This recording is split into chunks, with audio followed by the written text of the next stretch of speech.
नमस्कार मेरे प्यारे साथियों, मैं प्रमोद सिंह आप सभी का स्वागत करता हूं। आज मैं आप लोगों के लिए लेकर के आया हूं साइंस के 50 क्वेश्चन। और स्पेशली साइंस में जो आज हम कवर करने वाले हैं वो बायो का पोर्शन कवर करने वाले हैं। तो हम स्टार्टिंग कर सकते हैं किस तरीके से चीज़ें आप लोगों के लिए इंपॉर्टेंट होने वाली हैं एंड क्या क्या आप लोगों के लिए बेटर रहेगा। तो आइए शुरुआत करते हैं। सबसे पहला क्वेश्चन आप लोगों के सामने आने से पहले छोटी सी बात कि आप लोगों ने प्लस कोर्स अभी इनरोल नहीं किया है तो कर लीजिए, मेरी प्रोफाइल पर जाकर के चेक कीजिए। एक आप लोगों का चल रहा है जो क्रैश कोर्स चल रहा है MPSI और GK का जो MP पुलिस के लिए, और साइंस एंड टेक्नोलॉजी का 25 तारीख से पहली क्लास होने वाली रात को 9 बजे। 19 क्लासेस होंगी। 19 क्लास में जो है आप लोगों का बढ़िया सब कुछ कंप्लीट हो जाएगा। तो इसने भी इनरोल नहीं किया है मेरी प्रोफाइल जाकर चेक कीजिए, इनरोल कर लीजिए, जिससे आप लोगों को रेगुलर जो है क्लासेस का नोटिफिकेशन मिलता रहेगा। ओके, चलो शुरुआत करते हैं। पहला क्वेश्चन, सबसे बड़ी संख्या में स्वेट ग्लैंड मानव शरीर में किस भाग में मौजूद रहती है? तो बताइए भाई, सबसे बड़ी संख्या में स्वेट ग्लैंड मानव शरीर के किस भाग में मौजूद रहती है? Tell me. देखो, सबसे बड़ी संख्या में स्वेट ग्लैंड मानव शरीर के जो है हाथ की हथेली में मौजूद रहती है। ओके, इसमें आप लोगों को कोई भी परेशानी नहीं होना चाहिए, सीधा सीधा इसमें आप लोगों को लर्निंग सब्जेक्ट है, कोई कंसेप्चुअल नहीं है कि आप लोगों को पूरा एक्सप्लेन करना पड़ेगा। टीकाकरण की शुरुआत हुई थी, तो टीकाकरण की शुरुआत कहाँ से हुई थी बता दीजिए।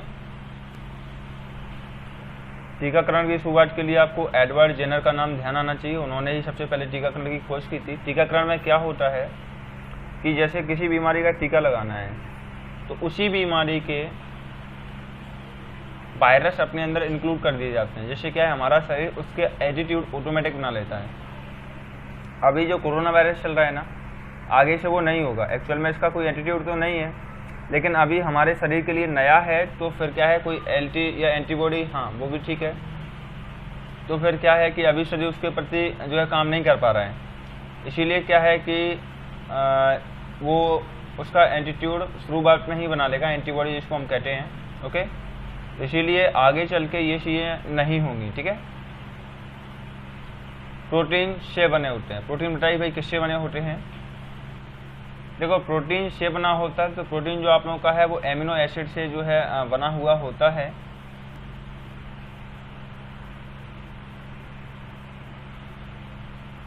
ओके, अगला क्वेश्चन, जिगर, दूध, अंडे की जर्दी, मछली के जिगर के तेल में स्रोत का अवलोक करें तो इसमें कौन सी विटामिन रहती है, ये पूछा जा रहा है, बताइए। देखो, इन सभी में जो है विटामिन B2 पाया जाता है। आप लोग कहोगे विटामिन डी, जो विटामिन डी कुछ लोग सोचते हैं कि धूप में पाया जाता है, धूप में कोई विटामिन नहीं पाया जाता। धूप जब हमको लगती है तो हमारे अंदर एक पदार्थ पाया जाता है जो कि विटामिन डी जो है जनरेट करता है। ठीक है, तो कोई भी यदि आपसे पूछेगा कि विटामिन डी किससे बनता है तो कोई भी ये नहीं बोलेगा कि धूप से बनता है। ठीक है, ये गलत आंसर हो जाएगा। ये मैं इसीलिए आपको बताया, यहाँ पर बताने लायक तो ये B2 का एक्सप्लेन था, लेकिन एक्चुअल में ये इसीलिए बताया विटामिन डी क्योंकि धूप में विटामिन डी नहीं होता। ये आज आपको पता चल जाए कि फैक्ट है, इसीलिए बताया हूँ। वैज्ञानिक और उसको कार्य क्षेत्र का निम्नलिखित में से कौन सा सही रूप से मेल खाता है? बताइए भाई कौन से सही रूप से मेल खाता है? ये क्वेश्चन आप लोगों से पूछा गया था कि वैज्ञानिक और उसके कार्य क्षेत्र का निम्नलिखित में से कौन सा सही रूप से मेल खाता है? तो DNA प्रबल डबल हेलिक्स जो रूप था, और वाटसन एवं क्रिक ने इसका निर्माण किया था, तो इसीलिए ये बिल्कुल ही सेट खाता है। ऑप्शन ए के साथ ही आप लोगों का राइट आंसर होगा।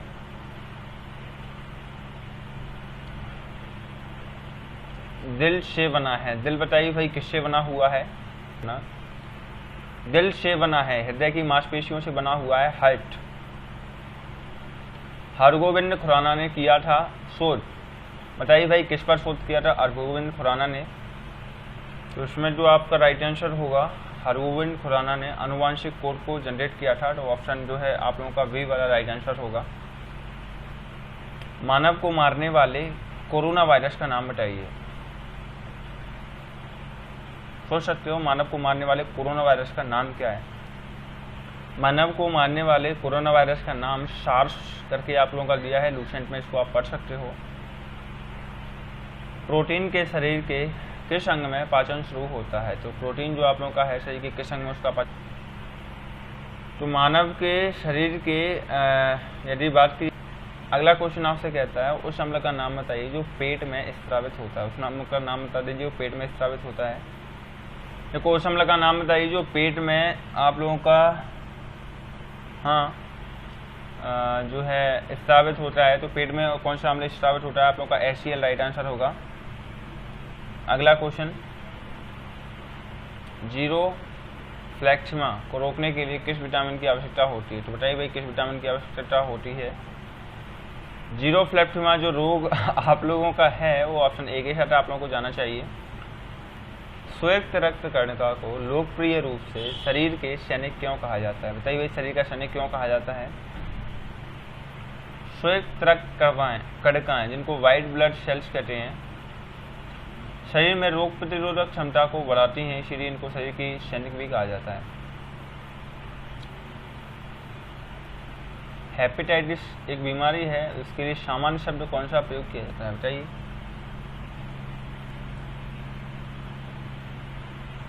हेपेटाइटिस बीमारी जो आप लोगों का है वायरस के कारण होता है, ऑप्शन ए के साथ आपको जाना है। कौन कार्बोहाइड्रेट का उदाहरण नहीं है? बताइए भाई कौन कार्बोहाइड्रेट का उदाहरण नहीं है? तो कार्बोहाइड्रेट का उदाहरण नहीं है तो ये जो आप लोगों का है कौन सा राइट आंसर होगा? 14 वाले का डी, ग्लाइसिन आप लोगों का राइट आंसर होगा। कौन सा सही ढंग से मेल नहीं खाता? बताइए भाई कौन सा सही ढंग से मेल नहीं खा रहा है? इसमें जो आप लोगों का राइट आंसर होगा कि कौन सा सही ढंग से मेल नहीं खाता, तो आप लोगों का हीमोग्लोबिन जो आप लोगों का है वो सही ढंग से मेल नहीं खाता है। ऑप्शन फर्स्ट के साथ आप लोगों को जाना था।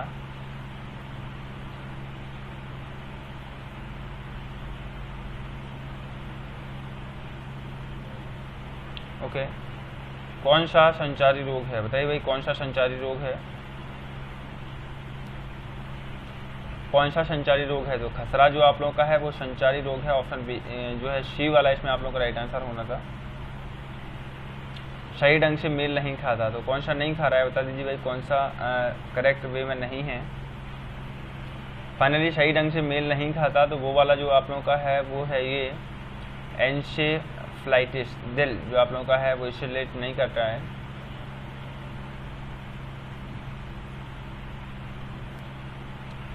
किसमें प्रति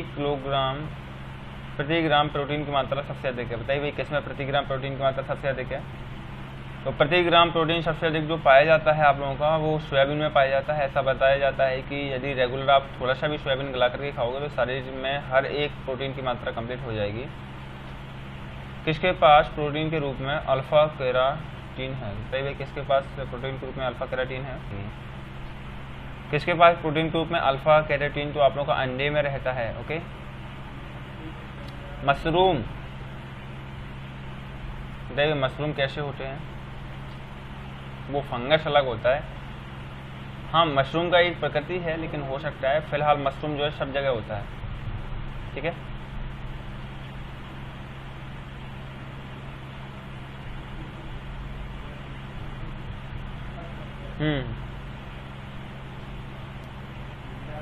कौन सा एक प्राथमिक खाद्य उत्पादक नहीं है? बताइए भाई कौन सा एक प्राथमिक खाद्य उत्पादक नहीं है? जो कौन सा प्राथमिक खाद्य नहीं है तो आप लोगों का दूध जो है प्राथमिक खाद्य नहीं है। प्राथमिक का मतलब क्या होता है? प्राथमिक का मतलब होता है जिन चीज़ों को किसान सीधा खेत में उगा सकता है वो प्राथमिक होता है। द्वितीयक मतलब जो व्यापारी लोग परचेज करते हैं, तृतीयक या अंतिम उसको कहते हैं, इसके बाद उसका कुछ नहीं हो सकता। उदाहरण देना चाहूँगा, गेहूँ आप लोगों का प्राथमिक हो गया, आटा द्वितीयक हो गया और आटे से बना बिस्किट तृतीय हो गया। ठीक है, ये आप लोग जब पर्यावरण पढ़ोगे तो आसानी से इनको पढ़ पाओगे। ठीक है, एक छोटा सा मैंने उदाहरण दिया, उसको लाइफ टाइम याद रखना, कभी भूलोगे नहीं। कौन सी सब्जियों में विटामिन ए और सी प्रचुरता होती है? बताइए कौन सी में होती है? कौन सी उंगलियां जो आप लोगों का जो है विटामिन ए और सी प्रचुरता होती है? तो आप लोगों का 22 वाले का डी होगा। ये लेडी की उंगली नहीं, लेडी फिंगर का मतलब उन्होंने एक्सप्लेन गलत कर दिया। ये आप लोगों का भिंडी होता है, भिंडी, सॉरी फॉर दिस। ये आप लोगों का भिंडी होगा।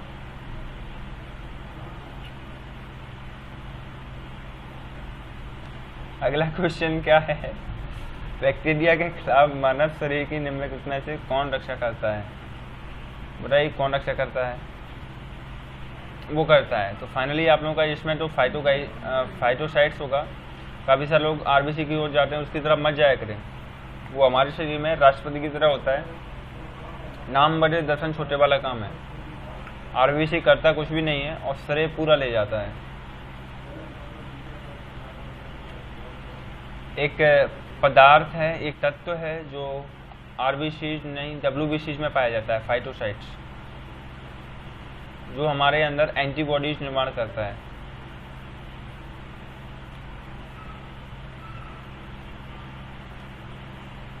कौन सी तंत्रिका आंखों से कानों से जुड़ी है? सेरिबेरम आप लोगों का राइट आंसर होगा। ल्यूकेमिया एक ऐसी बीमारी है जिसके परिणाम स्वरूप रक्त में किसी भी प्रकार का विकार हो। संक्षेप में ल्यूकेमिया का कारण क्या है, बताइए भाई।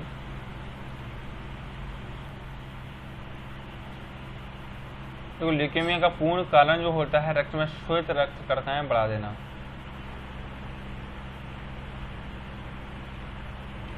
यदि डब्ल्यूबीसी बढ़ जाएंगी तो आरबीसी कम हो जाएंगी, और आरबीसी का काम वैसा ही है जैसे राष्ट्रपति का होता है। यदि राष्ट्रपति नहीं रहेगा तो देश का शासन नहीं चल पाएगा, something like it.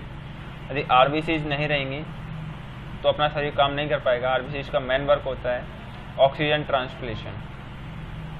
Okay, blood pressure क्या है? ब्लड प्रेशर क्या है भाई? ब्लड प्रेशर जो आप लोगों का क्या है भाई, बताइए ब्लड प्रेशर क्या है आप लोगों का। तो ब्लड प्रेशर हृदय के पंपिंग फंक्शन और धमनी की दीवारों के प्रतिरोध के परिणाम स्वरूप रक्त पर दबाव की मात्रा को हम ब्लड प्रेशर कहते हैं। डी के साथ आप लोगों को जाना था। रोग और उनके कारणों का सही जोड़ी का चयन करें, बताइए भाई कौन सा सही है। रोग और उनके कारणों को सही जोड़ी का चयन करना है तो एथलीट फुट आप लोगों का राइट आंसर होगा, सी वाला। निम्न में से कौन सा एक रक्त वाहिका डीऑक्सीजनेटेड रक्त वहन करती है, तो बताइए भाई कौन सी कणिका जो आप लोगों की है डीऑक्सीजनेटेड जो रक्त वहन करती है। मीन्स इसमें ऑक्सीजन की कमी होती है, मीन्स वो लौटा करके लाता है, ऐसे कह सकते हैं। इसमें फुफ्फुसी धमनी आप लोगों का राइट आंसर होगा, बी वाला। रोग और उसके प्रभावित हिस्से का मेल कीजिए। इससे पहले एक और क्वेश्चन छूट गया ये। सोमाटोट्रोपिक हार्मोन से प्रभावित मानव शरीर की निम्न में से कौन सी वृद्धि है, तो बताइए भाई कौन सी वृद्धि होती है मानव शरीर की। इसमें जो आप लोगों का राइट आंसर होगा सोमाटोट्रोपिक, आप लोगों का हड्डियों में जो आप लोगों का रहता है, तो राइट आंसर होगा ए। आप बताइए कौन से हिस्सों को प्रभावित करते हैं या कौन सा सही जोड़ है, बता दीजिए। ठीक है, सही मेल का चुनने की बात कर रहा था, तो निमोनिया जो आप लोगों का हिस्सा रहता है वो फेफड़े को प्रभावित करता है। डी वाला आप लोगों को राइट आंसर होता है इसमें। हे फीवर हवा में निम्नलिखित में से की उपस्थिति की एक एलर्जी प्रतिक्रिया है, बताइए भाई किसके प्रति आप लोगों का हे फीवर हवा में उपस्थिति कारण एलर्जी प्रक्रिया है। हे फीवर हवा में पराग की उपस्थिति के कारण एलर्जी प्रतिक्रिया जनरेट करता है। तो पराग आप लोग जानते हो कण होते हैं, पॉलन जिसको हम कहते हैं। डीओटी का उपयोग कीटनाशक के रूप में करने पर निम्नलिखित में से किस जीव का व्यवहार परेशान हो सकता है, बताइए भाई किस जीव का व्यवहार परेशान हो सकता है। काफ़ी सारे लोगों ने डीटीओ को चुना है। मैं आप लोगों को बताना चाहूँगा डीटीओ जो आप लोग का रहता है, डीटीओ वो है डीटीओ जो आप लोग बोल रहे हो, डीटीओ का छिड़काव किया जाता है लेकिन कीटनाशक को मारने के लिए कभी भी नहीं किया जाता है। वो डीटीओ होता है वो आप लोगों का घरेलू में किया जाता है। केंचुआ जो हमेशा कृषि का एक मित्र है, आप लोगों को पता होना चाहिए, किसान का मित्र कहलाता है केंचुआ। यदि आप लोगों ने वो पढ़ा हो तो क्या कहते हैं पर्यावरण में, तो डीओटी का छिड़काव कभी भी केंचुआ को मारने के लिए नहीं किया जा सकता, किसान का मित्र कहलाता है। वो डीटीओ होता है जिसका छिड़काव की आप बात कर रहे हो, ये डीओटी है। ओके, इसलिए सी ही होगा। पागल गाय रोग क्या है, बताइए भाई क्या है। पागल गाय रोग जो आप लोगों का होता है प्रियन इसको हम कहते हैं, मतलब विटामिन के का दूसरा नाम। इसमें जो है आप लोगों का फोर्थ वाला राइट आंसर होगा 2-मेथाइल 4-नेफ्थलीन। के का सेकंड नाम पूछा गया है, रासायनिक नाम भी इसको हम कह सकते थे। किस हार्मोन ने रक्तचाप को नियंत्रित किया, तो बताइए भाई किस हार्मोन ने रक्तचाप को नियंत्रित किया है। रक्त चाप को नियंत्रित करने का काम जो है आप लोगों का वासोप्रेशन ने किया। ऑप्शन आप लोगों का राइट आंसर है। मस्तिष्क और रीढ़ की हड्डी को झिल्ली द्वारा निवेशित किया जाता है। इसमें मेनिजेंस जो आप लोगों का होगा राइट आंसर होगा। मस्तिष्क और रीढ़ की हड्डी को झिल्ली द्वारा निवेशित किया जाता है, तो मेनिजेंस के द्वारा निवेशित किया जाता है। सी वाला आप लोगों का इसमें राइट आंसर होगा। नाइट्रेट्स को मुक्त नाइट्रोजन में परिवर्तित करने में निम्नलिखित में से किस जीव की भूमिका है? तो बताइए भाई किस जीव की भूमिका रहती है नाइट्रोजन को नाइट्रेट्स में बदलने के लिए? राइजोबियम आप लोग का है जो नाइट्रोजन को नाइट्रेट्स में बदलता है, दलहनी पौधों में पाया जाता है। मानव पोषण के संदर्भ में निम्नलिखित पर विचार कर रहे हैं और बताइए भाई पोषण से संबंधित कौन सा होगा? थोड़ा सा सोच के बताइए, उसके बाद आपको बोल दूंगा। देखो मानव पोषण की बात कर रहा है तो मानव पोषण के लिए विटामिन ए हो गया, बी हो गया, ई हो गया, तीनों ही काफी इंपोर्टेंट रहती हैं। तो आप लोग का डी वाला इसमें राइट आंसर होना था। ओके,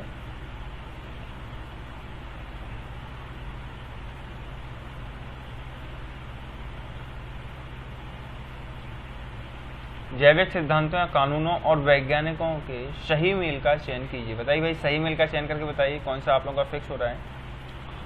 डार्विन ने सिद्धांत दिया था जो कि जैविक विकास का सिद्धांत है। जैविक विकास का सिद्धांत क्या कहता है थोड़ा सा बताना चाहूँगा।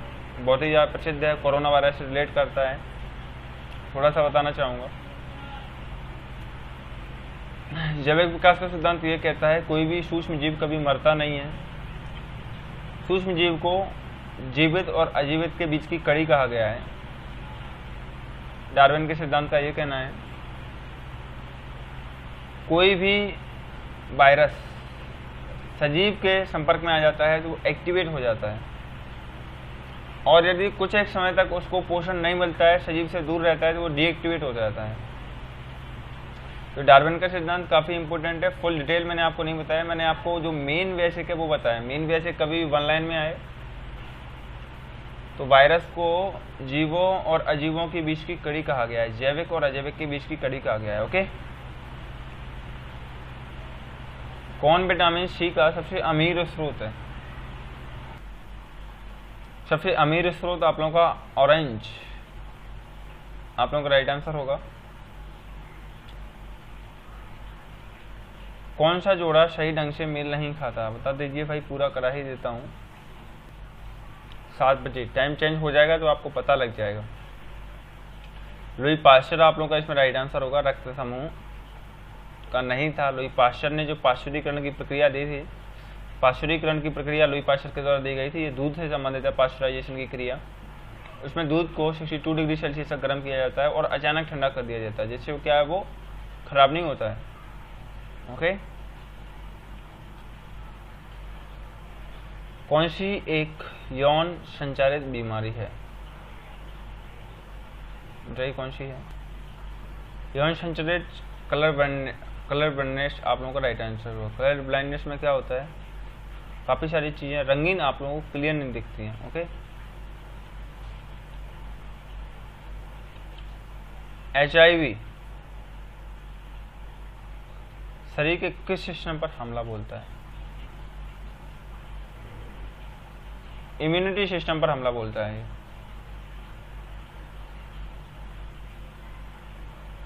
मानव शरीर में रक्त संचार प्रणाली के महाधमनी में प्रवेश करता है। कौन से में? मानव शरीर में रक्त संचार प्रणाली जो आप लोगों की महाधमनी प्रक्रिया होती है 44 आप लोगों को बाएं वेंट्रिकल में होती है। बी वाला आप लोगों का राइट आंसर होगा।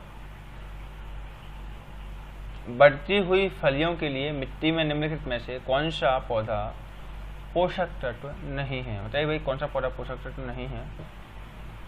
फिलहाल इसमें आप लोगों का आंसर डी होना चाहिए, क्योंकि यदि स्पेशली सभी के लिए बोलेगा तो डी होना चाहिए, लेकिन यदि स्पेशली फलियों के लिए बोल रहा है तो आई थिंक इसको एक बार चेक कर सकते हो आप लोग। ओके, आत्मघाती बैग, सुसाइड जो आप लोग जानते हो सुसाइड बैग के नाम से किसे जानते हैं? ये क्वेश्चन PMT में पूछा जा चुका है और अराउंड 2 and 3 टाइम्स। लाइसोसोम को आत्महत्या की थैली कहते हैं क्योंकि ये संकुचित होकर सिकुड़कर वहीं नष्ट हो जाती है। टाइटर के सिंड्रोम का गुणसूत्र, ये तो सबसे इजी है, ये नहीं है। टर्नर सिंड्रोम के गुणसूत्र जो है आप लोगों का 45X जो होता है, X और O, मनुष्य में आप लोगों के 46 XX और XY के रूप में रहते हैं। ओके, 47 के बाद 48 यूरिया बनाने के लिए अमीनो एसिड की अधिकता टूट जाती है। किसमें? यूरिया के लिए अमीनो एसिड की अधिकता टूट जाती है। तो ये जो आप लोगों की टूट जाती है वो किडनी में टूट जाती है। एक के साथ है, यदि कोई व्यक्ति किसी वस्तु को स्पष्ट रूप से देख सकता है जब उसे लगभग 25 सेंटीमीटर दूर पर रखा गया, तो वह पीड़ित किससे है? मायोपिया से, इथियोपिया से? किससे है बताइए? क्योंकि इसमें आप लोगों का कोई सा भी नहीं है। ठीक है, हाइपर मायोपी, नो, कोई भी नहीं होगा। निम्न में से एंटी रेबीज वैक्सीन की खोज किसने की थी? बताइए भाई, किसने की थी? इसी के साथ आज की जो है आप लोगों की क्लास खत्म हो जाएगी। इसमें जो आप लोगों का राइट आंसर होगा लुई पाश्चर होगा, और काफ़ी सारे लोगों ने एडवर्ड जेनर को प्राथमिकता दी, लेकिन ऐसा नहीं था। ऑप्शन ए सी के साथ ही आना था। इसी के साथ आज की क्लास आप लोगों की कंप्लीट होती है। और ये आप लोगों को पता है कि मेरा यूट्यूब चैनल है MCA अकेडमी, यहाँ पर आप लोगों को जो है सब्सक्राइब कर लेना है, जिससे रेगुलर क्लासेस आप लोगों का शॉर्ट वीडियो आप लोगों को मिल सके। ओके।